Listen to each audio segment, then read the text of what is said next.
दोस्तों आज का हमारा टॉपिक है integration of princely states, linguistic reorganisation of the states.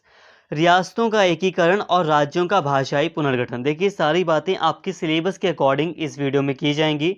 इस वीडियो में हम मेनली समझेंगे कि आखिर भारत में देसी रियासतों को किस तरह से एकजुट किया गया, भारत में मिलाया गया, किस तरह से उनका विलय किया गया।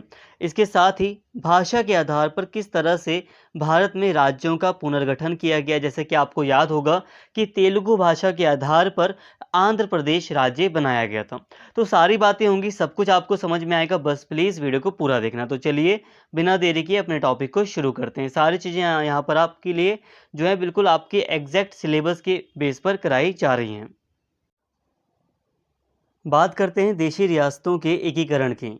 आज़ादी के समय भारत में राजनीतिक इकाइयों की दो श्रेणियां थी, ब्रिटिश प्रांत और देशी रियासतें। अब ये क्या है, इन्हें समझ लेते हैं। दोस्तों यहाँ पर आप मैप देख सकते हैं। आज़ादी के टाइम पर भारत कुछ ऐसा दिखाई देता था। यहाँ पे ध्यान से समझिए, जो 1947 के आसपास का ये जो टाइम पीरियड था, इस समय जो ब्रिटेन की गवर्नमेंट के द्वारा शासन चलाया जाता था वो दो स्तरों पर शासन चलाया जाता था। भारत का जो शासन था वो दो क्षेत्रों में बटा हुआ था। एक क्षेत्र ब्रिटिश प्रांत था, यानी कि ऐसा क्षेत्र जहाँ पर ब्रिटेन की सरकार का डायरेक्ट या प्रत्यक्ष रूप से नियंत्रण था। और दूसरा क्षेत्र वो क्षेत्र था जहाँ पर जो कोई प्रमुख हुआ करता था वो राजा होता था। अब यहाँ पे बात को समझिए। ब्रिटिश प्रांत में ये जो येलो पोर्शन आपको दिखाई दे रहा है, जितना भी येलो येलो पार्ट आपको दिखाई दे रहा है, ये ब्रिटिश प्रांत था। ब्रिटिश प्रांत का मतलब यहाँ पर ब्रिटेन की सरकार का डायरेक्ट नियंत्रण था। जो ब्रिटेन की सरकार थी उसका डायरेक्ट यहाँ पर शासन चलता था। लेकिन ये जो आपको आपको ये जो ब्लू एरिया दिखाई दे रहा है, ये देशी रियासतें थी। ये जो अलग अलग रियासत हुआ करती थी और यहाँ पर एक राजा का, एक प्रमुख शासक होता था, उसका शासन यहाँ पर था। तो भारत जब आज़ाद हुआ तो एक ये बहुत बड़ी समस्या पैदा हो गई थी कि किस तरह से इन रियासत को भारत में शामिल किया जाए। तो ये एक बहुत बड़ी समस्या थी और इसी को आप पढ़ रहे हैं कि देशी रियासतों का एकीकरण। तो यहाँ पे आपको दो बात, एक बात बिल्कुल अच्छे से क्लियर हो गई होगी कि जब ब्रिटेन का शासन भारत में था तो वो पूरे भारत में तो शासन था, लेकिन भारत का जो शासन था वो कई रियासतों में और ब्रिटिश प्रांतों में बटा हुआ था। बस फ़र्क इतना है कि जो देशी रियासतें थी उन्होंने ब्रिटेन की सरकार की अधीनता को स्वीकार कर लिया था, लेकिन यहाँ के जो आंतरिक मामले थे वो राजा के द्वारा ही देखे जाते थे। आप सिंपल सी बात को समझिए। देखो 1957 मतलब 1757 का जो प्लासी का युद्ध था, उससे पहले अगर हम देखें तो भारत में कई सारे राजा थे और अलग अलग क्षेत्र पर वो राज करते थे। और ब्रिटेन ने क्या किया, ईस्ट इंडिया कंपनी ने क्या किया, हर एक राजा को हराया और एक एक कर कर भारत पर पूरा अधिकार करने की कोशिश की। लेकिन फिर आगे चलकर 1857 का विद्रोह हो जाता है, जिससे कि कंपनी को बहुत ज़्यादा नुकसान होता है, ब्रिटेन की सरकार को बहुत ज़्यादा नुकसान होता है। अब वो डर जाते हैं कि हो सकता है आगे चलकर भारत में और भी विद्रोह हो जाएं। इसीलिए वो चाहते थे कि उनका साथ देने वाले भी कुछ लोग उनके पास हों और इसीलिए उन्होंने कई सारी रियासतों के अस्तित्व को बनाए रखा। इन्होंने कई सारे राजा महाराजाओं से कहा कि हम आपके अस्तित्व को बनाए रखेंगे, बस आप हमारी अधीनता स्वीकार कर लो बस। तो यहाँ तक आपको सामान्य बातें समझ में आई होंगी कि जब भारत आज़ाद हो रहा था तो उस समय भारत का जो शासन था वो दो वर्गों में बटा हुआ था। एक ब्रिटिश प्रांत था और एक देसी रियासतें थी। ठीक है, रियासतों में राजा के द्वारा शासन चलाया जाता था, लेकिन इन राजाओं ने ब्रिटेन की सरकार की अधीनता को स्वीकार कर लिया था। और मैंने ये भी बता दिया आपको आखिर क्यों देसी रियासतों को ब्रिटिश सरकार ने अपने अधिकार में पूरी तरह नहीं लिया। क्यों? क्योंकि ब्रिटिश सरकार को अब लग रहा था कि हम जितनी ज़्यादा रियासत को अपने पूरी तरह ब्रिटेन के अधीन कर लेंगे, उससे हो सकता है कि भारत में जो विद्रोह है वो और भी ज़्यादा बढ़ जाए और एक बड़ा विद्रोह सबके द्वारा किया जाए, जिससे कि ब्रिटिश सरकार को नुकसान हो सकता था। तो यहाँ हमने ये देखा कि किस तरह से आज़ादी के समय एक बहुत बड़ी समस्या थी कि देसी रियासत को भारत में शामिल किया जाए। बहुत सारी रियासतें थीं। भारतीय स्वतंत्रता अधिनियम 1947 के अंतर्गत दो स्वतंत्र एवं पृथक प्रभुत्व वाले देश भारत और पाकिस्तान का निर्माण किया गया और देशी रियासतों को तीन विकल्प दिए गए, भारत में शामिल हों, पाकिस्तान में शामिल हों या स्वतंत्र रहें। देखिए दोस्तों, भारतीय स्वतंत्रता अधिनियम 1947 ब्रिटेन की संसद के द्वारा पारित किया गया था, जिसमें साफ तौर पर तीन मुख्य बातें शामिल थीं। एक बात ये थी कि भारत को स्वतंत्रता मिल रही थी और दूसरी बात थी कि भारत का विभाजन हो रहा था और दो स्टेट बनाए जा रहे थे, एक पाकिस्तान और एक भारत। और तीसरी बात ये कि जो रियासत थी उन्हें स्वतंत्रता दी गई कि वो चाहें तो स्वतंत्र रह सकती हैं या भारत या पाकिस्तान में अपनी इच्छा से शामिल हो सकती हैं। रियासत के ऊपर जो प्रिंसली स्टेट्स थे उन पर कोई भी दबाव नहीं था। तो ये इस अधिनियम ने ये सारा कार्य किया। 552 देशी रियासतें भारत की भौगोलिक सीमा में थी। 549 भारत में शामिल हो गई और बची हुई 3 रियासतों ने भारत में शामिल होने से इनकार कर दिया। यद्यपि कुछ समय बाद इन्हें भी भारत में मिला लिया गया। हैदराबाद को पुलिस कार्यवाही के द्वारा, जूनागढ़ को जनमत के द्वारा और कश्मीर को विलय पत्र के द्वारा भारत में शामिल कर लिया गया। अब ये बहुत बड़ी समस्या थी क्योंकि देखो रियासतें बहुत ज़्यादा थी, देशी रियासतें, और 500 से 552 देशी रियासतें ऐसी थी जो कि भारत की भौगोलिक सीमा के अंदर थी। सीमा के बाउंड्री के अंदर होने का मतलब है कि सुरक्षा के लिए, देश की रक्षा के लिए ये खतरा थी। अगर ये स्वतंत्र रहना चाहें तो देश की स्वतंत्रता के लिए काफ़ी खतरा हो सकती थी। जैसे कि अब हैदराबाद की अगर हम बात करते हैं तो पूरी तरह ये अपने आप को स्वतंत्र रखना चाह रहा था। जो हैदराबाद का निज़ाम था वो अपने आप को स्वतंत्र रखना चाह रहा था, हालांकि वो पाकिस्तान से भी मिला हुआ था। तो खुद सोचिए, देश के अंदर कोई ऐसी रियासत है जो अपने आप को स्वतंत्र रखना चाहती है, जो कि जिसकी बाउंड्री सारी की सारी देश के अंदर है, तो एक खतरा पैदा हो सकता था। और इसीलिए ये एक बहुत बड़ी समस्या थी। हालांकि वल्लभ भाई पटेल जी के अथक प्रयासों के द्वारा अधिकतर जो रियासतें थी वो आसानी से भारत में शामिल हो जाती हैं और 549 जो रियासतें थी नॉर्मली वो भारत में आसानी से शामिल हो जाती हैं। लेकिन जो 3 रियासत थी जो कि भारत की भौगोलिक सीमा के अंदर थी, जैसे कि हैदराबाद, जूनागढ़ और कश्मीर, इन्होंने साफ तौर पर इनकार कर दिया था कि ये भारत में शामिल नहीं होना चाहती, ये स्वतंत्र रहना चाहती हैं या पाकिस्तान में मिलना चाहती हैं। ऐसा ऐसा इन्होंने कहा था। लेकिन फिर आगे चलकर इन रियासतों को भी भारत में मिला लिया जाता है। जैसे कि हैदराबाद को पुलिस कार्यवाही के द्वारा, जो आर्मी वगैरह थी उसके द्वारा हैदराबाद को भारत में मिला लिया जाता है। जूनागढ़ में एक जनमत संग्रह कराया जाता है जिसमें जो लोग थे वहाँ के वो भारत के पक्ष में वोट करते हैं और वो जूनागढ़ को भी भारत में मिला लिया जाता है। और कश्मीर के जो महाराजा होते हैं हरि सिंह, वो आगे चलकर एक विलय पत्र पर साइन कर देते हैं जिसके तहत कश्मीर भी भारत का हिस्सा बन जाता है।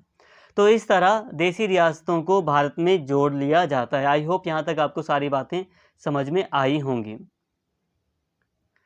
1950 में संविधान ने भारतीय संघ के राज्यों को 4 प्रकार से वर्गीकृत किया: भाग का, खा, गा और घा। अब देखो 1950 में अगर हम बात करें तो भारत का जो संविधान था उसने पूरे भारतीय क्षेत्र को 4 वर्गों में बांट दिया। भाग का में बांटा, भाग खा में बांटा, भाग गा में बांटा और घा में बांट दिया। ये सभी संख्या में 29 थे, टोटल 29 थे। केंद्र शासित प्रदेश हो गए, राज्य हो गए, सबको मिलाकर 29 टोटल इनकी संख्या थी। भाग का में वे राज्य थे जहां ब्रिटिश भारत में गवर्नर का शासन था। भाग खा में 9 राज्य विधानमंडल के साथ शाही शासन था। देखो जो खा में जो राज्य थे वो वहाँ पर शाही शासन था, राज्य मंडल भी था, लेकिन राज्य विधानमंडल भी था और साथ में शाही शासन भी था। भाग गा में ब्रिटिश सरकार के मुख्य आयुक्त का शासन था और कुछ में शाही शासन था। भाग गा में राज्य का केंद्रीकृत प्रशासन था। अंडमान एवं निकोबार द्वीप को अकेले भाग घा में रखा गया था। अब ये क्या है, इसको थोड़ा मैं आपको समझा देता हूँ। यहाँ तक आप एक बात तो समझ गए कि भारत में देशी रियासतों का एकीकरण कर लिया जाता है और उसके बाद फिर राज्यों को बांटा जाता है अलग अलग वर्गों में। इस टेबल के द्वारा आप काफ़ी अच्छे से समझ पाएंगे। तो इस तरह 4 वर्गों में, भाग का में, खा में, गा में और घा में भारतीय क्षेत्र को बांट दिया जाता है भारतीय संविधान के द्वारा। ठीक है, जैसे कि यहाँ पे आप देख सकते हैं इसमें 9 राज्य थे, इसमें भी 9 थे, लेकिन कुछ में शाही शासन था। इसमें 9 थे, स्पेशली इसमें भी कुछ जो मुख्य आयुक्त हुआ करते थे ब्रिटिश सरकार के टाइम पर, उनके जो क्षेत्र थे उसको इसमें शामिल किया गया था। इसमें भी कुछ शाही शासन था। और भाग लास्ट वाले इसमें बस सिर्फ अंडमान और निकोबार द्वीप समूह को ही रखा गया था। तो यहाँ तक आपको काफ़ी अच्छे से सारी बातें समझ में आई होंगी। अब हम बात करते हैं कि किस तरह से भाषाई आधार पर राज्यों का गठन किया गया। तो यहाँ पर हमने समझ लिया कि आखिर देशी रियासतों का एकीकरण किस तरह से किया गया था। अब हम बात कर लेते हैं, आगे की बात करते हैं अभी हम, कि भाषाई आधार पर राज्यों का पुनर्गठन कैसे हुआ था। तो देखिए दोस्तों, जैसा कि अभी आपको थोड़ा बैकग्राउंड बताता हूँ। आज़ादी से पहले की अगर हम बात करें ना, तो आज़ादी से पहले ही भाषा को लेकर बहुत ज़्यादा वाद विवाद हो रहा था। यहाँ तक कि जो संविधान सभा थी, जो कॉन्स्टिट्यूशनल असेंबली हुआ करती थी, तो वहाँ पर भी भाषा को लेकर, लैंग्वेज को लेकर काफ़ी वाद विवाद हुआ करता था। जैसे कि जो बहुत सारे जो सदस्य थे दक्षिण भारत के, वो साफ तौर पर कहते थे कि अगर हम पर हिंदी भाषा थोपी गई तो हो सकता है कि दक्षिण भारत भारत का अंग न रहे। तो कई बार भाषा को लेकर कई सारे नेता ने संविधान सभा के अंतर्गत कई तरह की धमकियां भी दी थी। इसके साथ ही आज़ादी के टाइम पर जब स्वतंत्रता आंदोलन हो रहा था, तो उस टाइम पीरियड के दौरान भी भाषा के आधार पर राज्यों के पुनर्गठन की बात की जा रही थी। तो भाषा के आधार पर राज्यों की स्थापना का जो मुद्दा था, वो आज़ादी से पहले का था, 1947 के पहले से ही था। ठीक है, वो अचानक से प्रकट नहीं हुआ था। अब आगे हम देखते हैं कि 1947 में, 1947 में देश आज़ाद हो जाता है, तो लोगों में एक उमंग आ जाती है कि अब तो हमारी खुद की सरकार आ गई है और हम जैसा चाहते हैं वैसा होगा। तो ब्रिटेन की सरकार जो पहले नहीं कर रही थी भाषा के आधार पर राज्यों का पुनर्गठन, लेकिन अब तो उसका पुनर्गठन किया जा सकता है। लोगों में और अच्छी उम्मीद आई और लोगों ने जोर शोर से मांग करना शुरू कर दिया। एक्चुअली साफ तौर पर अगर हम देखें, तो जो अंग्रेज थे उन्होंने अपनी सुविधा के अकॉर्डिंग राज्यों को बांटा था। उन्हें जिस हिसाब से प्रशासन करने में सुविधा हो रही थी, उसी हिसाब से उन्होंने राज्यों को बांटा था और कुछ देखा नहीं था उन्होंने। लेकिन जनता के द्वारा लंबे समय से भाषा के आधार पर राज्यों के पुनर्गठन की बात की जा रही थी, और इसी के चलते जब देश आज़ाद हुआ, तो आगे चलकर धर आयोग की स्थापना केंद्र सरकार के द्वारा की जाती है। अब भाषाई आधार पर राज्यों के पुनर्गठन की मांग की जा रही थी, विशेष रूप से दक्षिण भारत के द्वारा। जून 1948 में एस के धर की अध्यक्षता में भाषाई प्रांत आयोग का गठन किया जाता है, और जब मांग इतनी ज़्यादा थी और इसी की दबाव में सरकार के द्वारा एक भाषाई प्रांत आयोग की स्थापना की जाती है, जिसका नाम था जिसको हम नॉर्मली धर आयोग कहते हैं, जिसकी स्थापना जून 1948 में की गई थी, और इसके अध्यक्ष भी एस के धर ही थे। अब इसने अपनी रिपोर्ट जारी की 1948 में, दिसंबर 1948 में इसने अपनी रिपोर्ट जारी की, और रिपोर्ट में इसने कहा कि जो राज्यों का पुनर्गठन है वो प्रशासन के आधार पर ही होना चाहिए। सिंपल सी बात है कि सरकार ने धर आयोग की स्थापना की, और धर आयोग ने भी कहा कि राज्यों का जो बंटवारा है वो प्रशासन की सुविधा के अनुसार ही किया जाए। प्रशासन का मतलब है कि सरकार को जिस तरह की मतलब जैसी आसानी हो शासन करने में, उस हिसाब से राज्यों को बांटा जाए, इसने यही कहा। हालांकि इसको एक बस रिपोर्ट देनी थी भाषाई प्रांत आयोग को कि भाषा के आधार पर राज्यों का गठन किया जाना चाहिए या नहीं। तो इसने भाषा के आधार पर राज्यों के गठन को अस्वीकार करते हुए कहा कि प्रशासन के सुविधा के अनुसार राज्यों का गठन किया जाना चाहिए। लेकिन जो मांग थी वो लगातार बढ़ती जा रही थी राज्यों की, कि भाषा के आधार पर राज्यों को बनाया जाए, और इसीलिए एक और समिति का गठन किया जाता है जिसका नाम था जेवीपी समिति।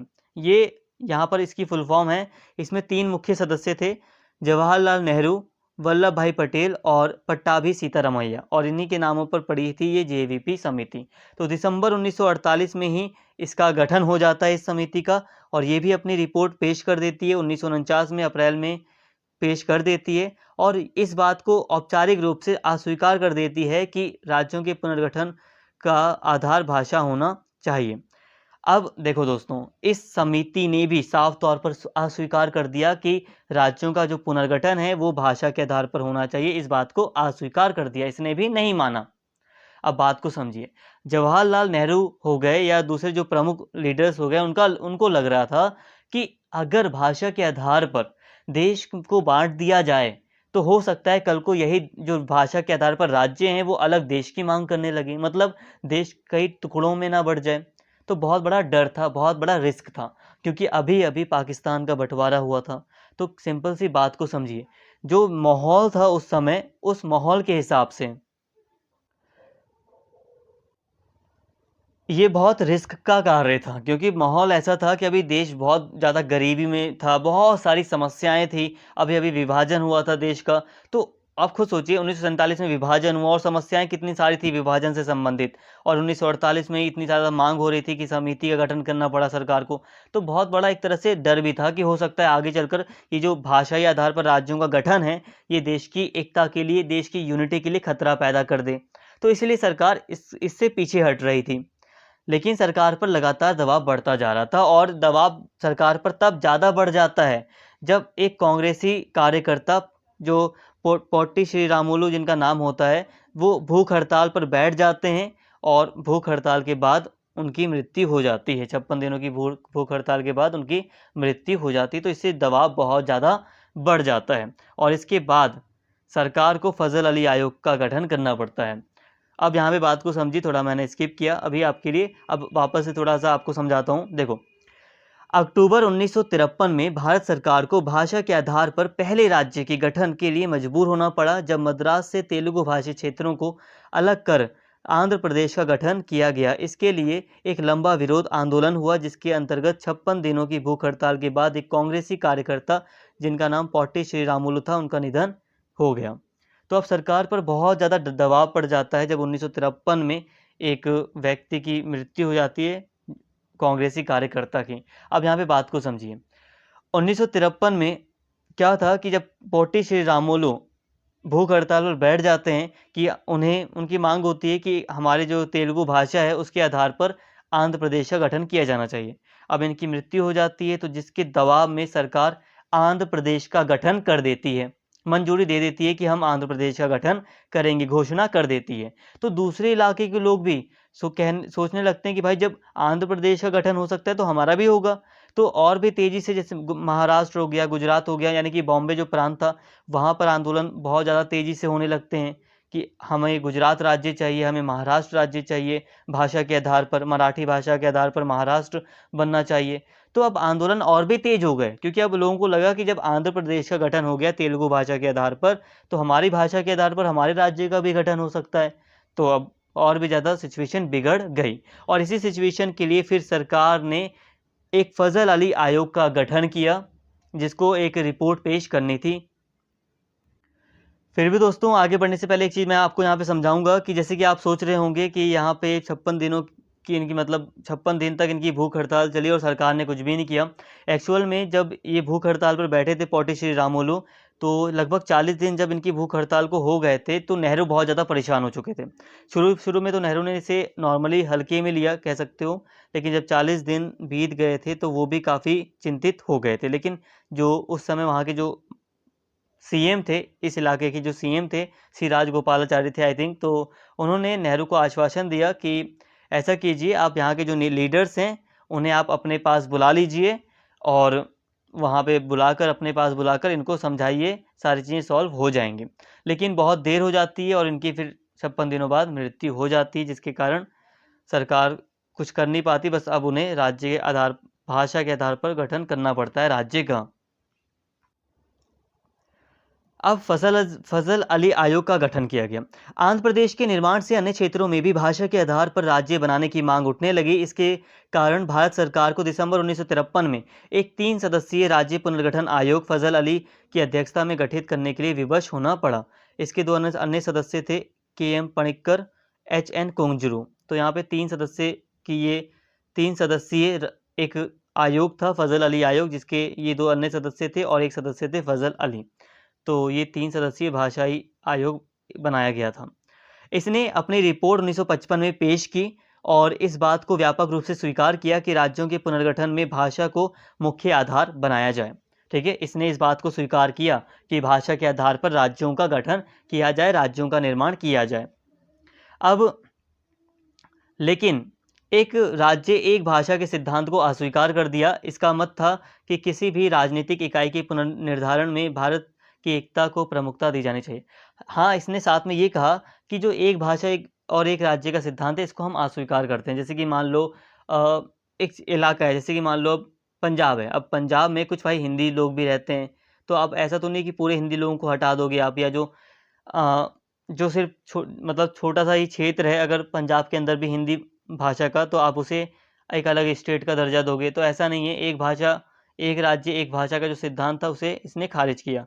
ऐसा ना हो कि पंजाब है तो वहाँ पे पंजाबी ही बोली जाएगी, हिंदी भी बोली जा सकती है, हिंदी भी कोई बोलेगा तो उस पर रोक नहीं है। इसने इस बात को माना।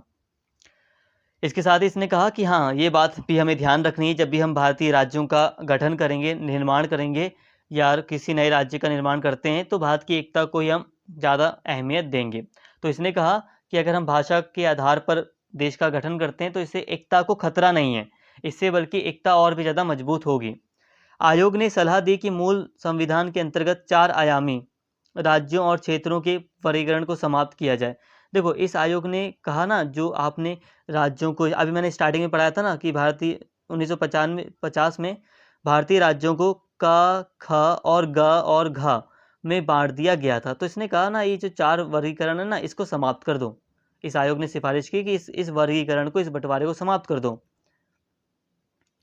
और राज्यों वर्ग समाप्त के इसने 16 राज्यों एवं 3 केंद्र शासित प्रदेशों, केंद्र शासित प्रदेश वो क्षेत्र होते हैं जहाँ पे जो सेंट्रल गवर्नमेंट है वो डायरेक्ट शासन करती है, क्षेत्रों का निर्माण किया जाए। भारत सरकार ने बहुत कम परिवर्तनों के साथ इन सिफारिशों को स्वीकार कर लिया। तो जो भी सिफारिशें इस आयोग ने की थी, सरकार ने उनको काफ़ी अच्छे से स्वीकार किया, हालांकि कुछ परिवर्तन कर।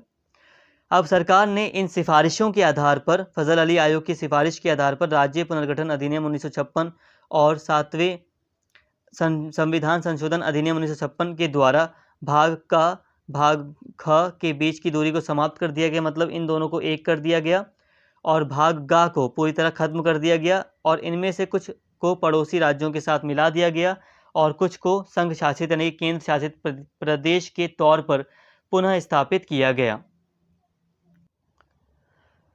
परिणाम स्वरूप नवंबर 1956 को 14 राज्य और 6 केंद्र शासित प्रदेशों का गठन किया गया। तो मतलब यह है कि सरकार ने फिर आगे चलकर इस आयोग की सिफारिशों को मानते हुए राज्य पुनर्गठन अधिनियम 1956 को पारित किया, 7वां संवैधानिक संशोधन किया और इसके तहत 14 राज्य और 6 केंद्र शासित प्रदेशों का गठन किया गया।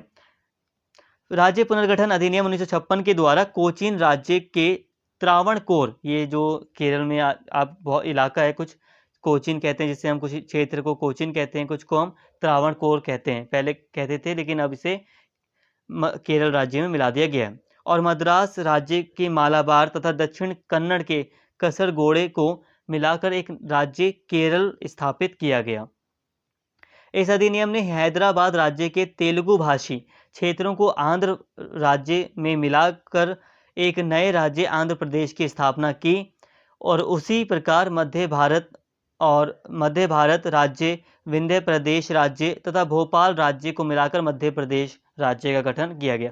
तो कई सारे जो छोटे छोटे क्षेत्र थे उनको आपस में मिला के एक राज्य का गठन कर दिया गया, भाषा के आधार पर वरीयता दी गई, और इस तरह पूरी तरह राज्यों का गठन भारत में किया गया। और आगे चलकर हम देखते हैं 1960 में जो बॉम्बे प्रांत था, पहले क्या था, बॉम्बे प्रांत एक बहुत बड़ा प्रांत था ब्रिटेन के अंडर में, जिसे हम नॉर्मली बॉम्बे प्रांत या बॉम्बे प्रेसिडेंसी कहते थे। अब बॉम्बे प्रांत को विभाजित कर एक गुजरात राज्य बनाया गया और एक महाराष्ट्र, क्योंकि गुजराती मांग कर रहे थे कि गुजरात राज्य का गठन किया जाए, और जो मराठी लोग थे वो महाराष्ट्र की मांग कर रहे थे। तो भाषा के आधार पर था मुख्य रूप से ये। तो 1960 में बॉम्बे को भी विभाजित कर दिया जाता है और 2 स्टेट बना दिए जाते हैं। तो इस तरह लैंग्वेज के आधार पर राज्यों का भारत में पुनर्गठन किया जाता है। लेकिन एक बात याद रखना कि आज जब भारत का राज्यों के आधार पर, मतलब भाषा के आधार पर अगर हम बात करें, तो ऐसा ज़रूरी नहीं है कि सिर्फ भाषा को ही ध्यान में रखकर किसी राज्य का गठन किया जाता है। जैसे कि नॉर्मली राज्य का गठन का मतलब है कि आपके पास, जैसे कि हमने देखा कि मध्य प्रदेश को काटकर छत्तीसगढ़ राज्य बनाया गया। पहले छत्तीसगढ़ नहीं था, छत्तीसगढ़ पहले मध्य प्रदेश का एक हिस्सा था। लेकिन क्या है कि बड़े राज्यों को छोटा कर दिया जाता है कई बार, प्रशासन को अच्छे से चलाने के लिए, सुविधाजनक चलाने के लिए। कई बार जो वहाँ के स्थानीय लोग हैं वो मांग करते हैं कि हमारा एक अलग राज्य होना चाहिए ताकि हमारी सुनवाई हो सके, हम नेता वगैरह हमारे अच्छे से सुन सके, हमारी सरकार हमारे हाथों में हो। तो कई बार कई सारी चीज़ों को ध्यान में रखकर ही राज्यों का पुनर्गठन या राज्यों का गठन किया जाता है। तो यहाँ पे हमने आपके सिलेबस के अकॉर्डिंग सारी बातें की, और उम्मीद करता हूँ सारी चीज़ें आपको पसंद आई होगी। अगर वीडियो अच्छी लगी हो तो प्लीज़ चैनल को सब्सक्राइब कर लें, वीडियो को लाइक करें, शेयर करें और कमेंट करके अपने फीडबैक ज़रूर दें। Thank you.